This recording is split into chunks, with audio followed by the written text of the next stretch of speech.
Roy Benavidez. He's in Vietnam. He's a Texan, and he's sitting on a forward base, and he listens to a Special Forces ODA. He's a Green Beret getting a gunfight. He's like, "Whoop, this sounds bad." Helicopter goes in to try to get some dudes. He gets scuffed up, comes back with a bunch of bullet holes, and Roy runs up to the helicopter. He's like, "Hey, I'm gonna go with you. Take me back in there." He throws a bunch of guns and ammo in there. The helicopter takes off on his own, flies him back to where the ODA has almost all been massacred. He goes, starts leading the remaining men that are all busted up. All of them are wounded. Most of them are dead. He gets them to start fighting back the Viet Cong and starts pushing them back. He gets all of them in together, and they start surviving for a little bit. Helicopters are trying to come get them out. Through the course of it, I think he gets like 70, 80, or 90 bullet wounds, fragmentation from grenades, and bayonet wounds. He kills a dude with a rock, kills a dude with a bayonet. There's a portion where one of the helicopters is trying to take off, but it has so much, they overload it with the wounded and dead. He's running alongside of it with a machine gun, providing support with his body, and a machine gun laying down supporting fire as this helicopter's trying to take off. Helicopter comes back again. He gets the last remaining bits of equipment. He gets the last few men back onto the helicopter. He's the last guy to come. He gets jumped, gets stabbed with the bayonet, takes the bayonet out, kills the dude, kills a couple more dudes, hops in the helicopter and falls over. The helicopter lands. He's covered in blood. He's covered in mud. And they're like, this dude's dead. They throw him in a dead body bag so they can throw him in the morgue. And as they're zipping the thing up, he goes, and he spits in the doctor's face. He couldn't talk. He'd been so wounded. There's nothing that he could do besides spit on this dude to let him know that he was still alive. He's like, oh my God, Roy Benavidez is still alive. That's a good one. You know, Shugart and Gordon? All right. Down. Now, the real story about Benavidez. And how do I know the story? Because I watched the documentary, The Military. This is the military report. It's kind of like that. It's even crazier. He's wrong. Like, all right, he hears the gunfight over the radio, and he runs outside. He sees the choppers coming in. And the documentary shows choppers are shot up, glass is shot out. He actually runs up to the helicopter, and the gunner's dead. The gunner just falls over, dead. The door gunner. He tells the helicopter guy, are you going back out? And the helicopter pilot's pissed off. His door gunner's been killed. He said, yeah, they said that's literally what they said. This guy's amped up. He's upset his guy got killed. He wants to go back. The helicopter pilot does. He said, get in. Roy Benavidez hands the dead guy to somebody, and he doesn't grab a bunch of guns. He wasn't even thinking. He just jumped on the helicopter. And once he got on the helicopter and they left, he realized he didn't have anything but a knife and maybe a pistol. I think he just had a knife. I don't even think he had his pistol. If anything, he had a pistol. He didn't have a bunch of weapons. He didn't even have his rifle. I'm sure they had the door gun. But, so they go in there. And he doesn't land.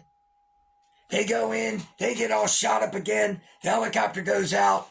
And Roy's like, look, just drop me off. Get as low as you can. And the helicopter pilot is like, what? He's like, I'm jumping. He can only get treetop. They're above the canopy. I mean, this guy's probably, who knows, at least 20 feet in the air. It's at least 2 stories. It's at least 20 feet. It might be 30. I don't know.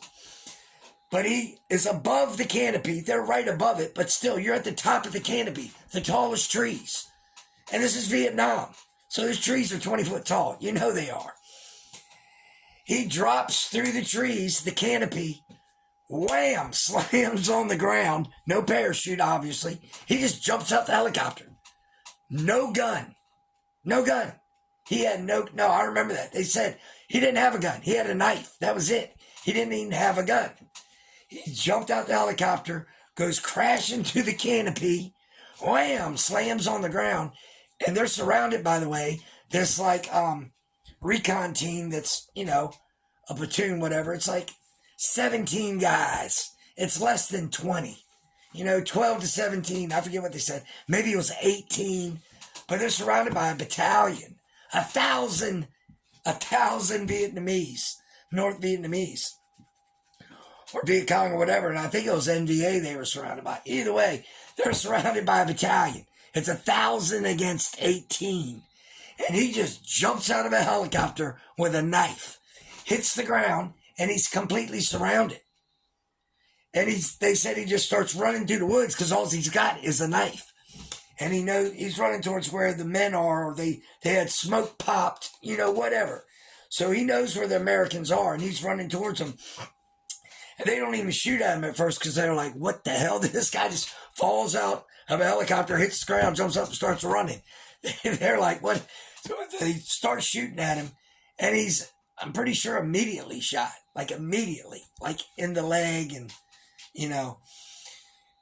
And he gets to the men, and the story that guy tells, like I said, it's even crazier than what he tells, because none of the guys can fight back. He doesn't get them together and they fight back. They're all dead, or they're so wounded. There's only one guy that can even fight back, and he's been shot in the face, and his one eye is gone. He has to set the dude on a tree and tells him, shoot that way. And that's the only guy out of the whole squad or platoon, besides him, that is combat effective at all. Everybody else is dead, or they are dying. They are bleeding out. Massive wounds. They cannot fight.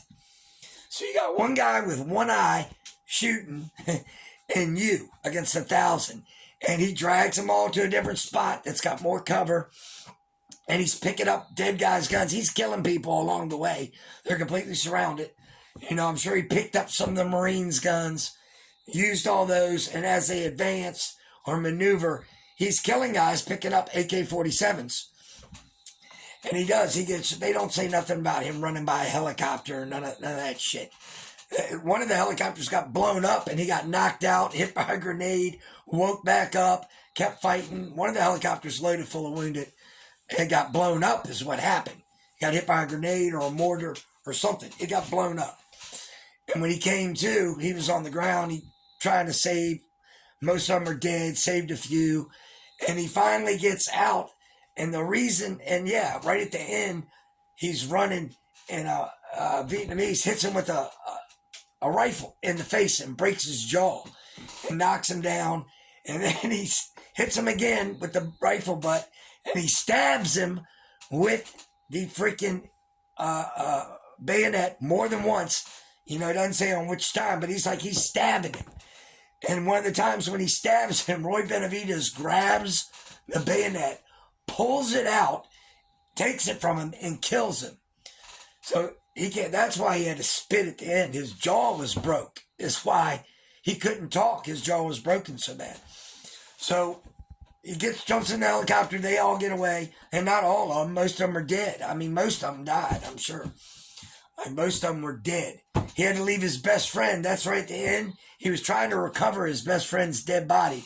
Or not maybe his best friend. It was one of his good friends. He knew him and said that. It was a black guy. And by the way, he was a Mexican. So you talk about immigrants. Immigrants were all immigrants. His family was an immigrant at one time. It's how you live your life. We got white criminals. We got black criminals. We got Mexican criminals. And you got good people also. You got to quit doing the immigrant thing, because we're all immigrants. I digress. So he passes out, loss of blood and everything, and they put him in a body bag, and they're getting ready to zip it up, and he spits in the doctor's face. And the reason he spits is because his jaw is completely broken, and he was shot, like 37 times, bullets all through him, 37 gunshot or shrapnel wounds. It wasn't 75, it was 37. 37 major wounds, like bullets went right through him. Like he got shot in one side and it went out the other side. He was actually holding his intestines in when he passed out. That's why they thought he was dead. Roy Benavidez, Medal of Honor. I think it was a Medal of Honor story. Congressional Medal of Honor winner. Roy Benavidez, the real story.